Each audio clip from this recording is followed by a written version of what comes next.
I think what this is telling me is that it seems like it's the Air Force, because we know that in 2007, again, it was the Cheney's alternate chain of command moved these nuclear-tipped cruise missiles out of Minot Air Force Base to Barksdale Air Force Base. They said it was a big mistake. But again, here we have the Air Force. The Air Force seems to come up time and time again, and we have people in the Air Force, I think, who really represent the alternate chain of command as we saw it under the Bush administration. And, of course, 9/11 was an aerial attack. So which service would they have had to co-opt? It would have been the U.S. Air Force. And who are experts in drone attacks and remote control? Look, you don't like to speculate, but from your years of deep research and working at the NSA and literally living a cloak and dagger lifestyle in D.C., as best you can tell, I mean, clearly it's Cheney running the attack, but how did this work that day? Well, apparently what happened was we know that there was this huge amount of confusion about some drills that were being run. NORAD was running drills. There were other drills being run, and there was a lot of confusion among the people at the radar scopes, at the computer terminals.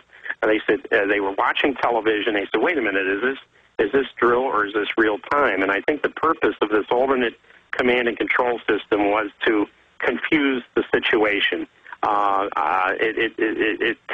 You know, when you had people that didn't know whether what they were watching on TV was part of a drill or not, I think it was very successful.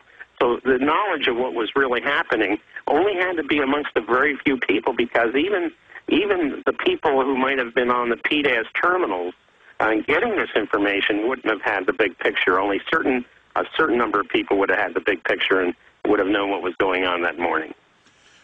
And, of course, there was a separate CIA drill of the Pentagon being attacked, being run separately. That way, if they got caught by other branches of the government or other compartments, they'd say, oh, it's just a drill. Absolutely, absolutely. So you had that built-in factor of confusion. You had a certain number of people, a very limited number of people who knew exactly what was going on. And, therefore, that's how this multi-trillion-dollar command and control communications and intelligence system that we had to, ostensibly fight the Soviet Union during that Cold War era, it collapsed in a matter of hours on the morning of 9/11. And we know within 10 minutes, as the Associated Press reported, Rumsfeld began broadcasting across the Pentagon, Iraq did this, because he knew it was important to get that first story out, Iraq, because they were already gearing up to go into Iraq. Let's come back and talk about how important this information is and how we get this out of the public. WayneMadsenReport.com. Be sure and go there and check out the site and support what Wayne Madsen's doing. He has a lot of courage. The super classified network that served as command and control for the 9/11 false flag attack on America. Wayne Madsen is joining us. We'll be right back. Stay with us.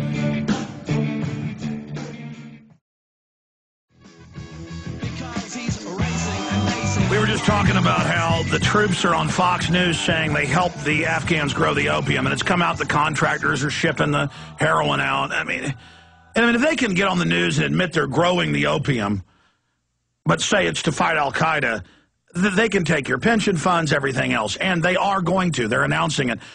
Wayne Madsen, we were talking during the break, and I said, what's most important in the last few minutes to talk about? And you said, well, they're trying to persecute journalists now, especially journalists that are getting NSA leaks about illegal spying, because if they can pick off top journalists, they can get anybody. And you talked about Cass Sunstein. Talk more about that.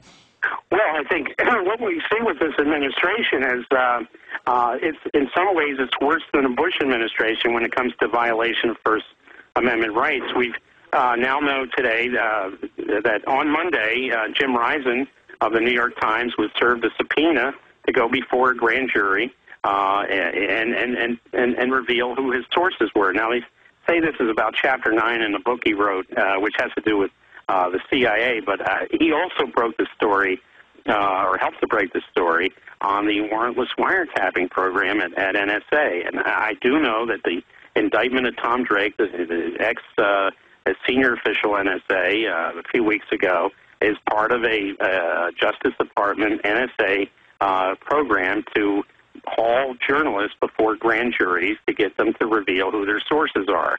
Now, even Bush didn't even think about going this far. Well, how could an NSA official who's obviously trying to be patriotic, so he releases illegal activity because he didn't want to go to jail. How does he get indicted and thrown in prison for exposing illegal activity? Well, you know, it wasn't only that.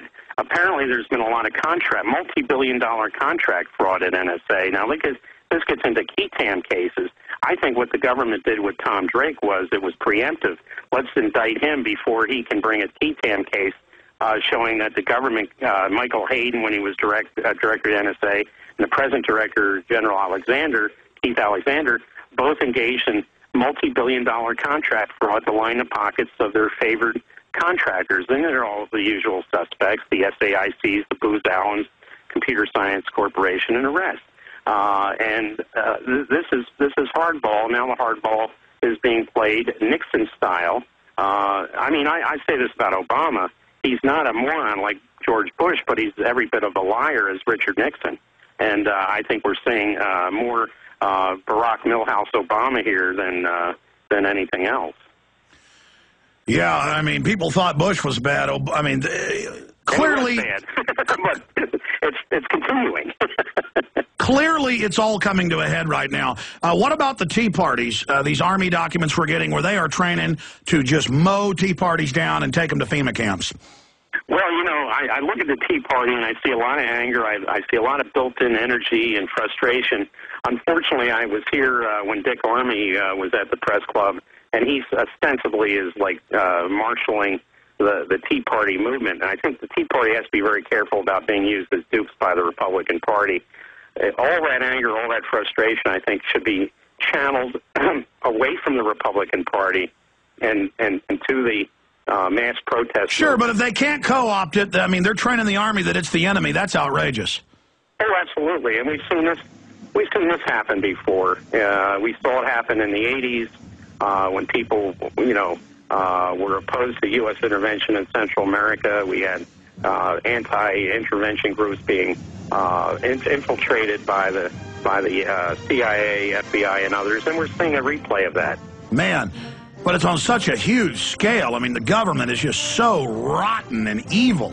And now announcing it's going to take your pension funds, but that's the patriotic thing to do. Here, Goldman Sachs, here's all my money. WayneMadsenReport.com, our site's Infowars.com. Wayne, have a great weekend. Thanks for spending time with us. Absolutely. Good to be with you. Great job, crew. Retransmission starts now at Infowars.com with James Traficant and others.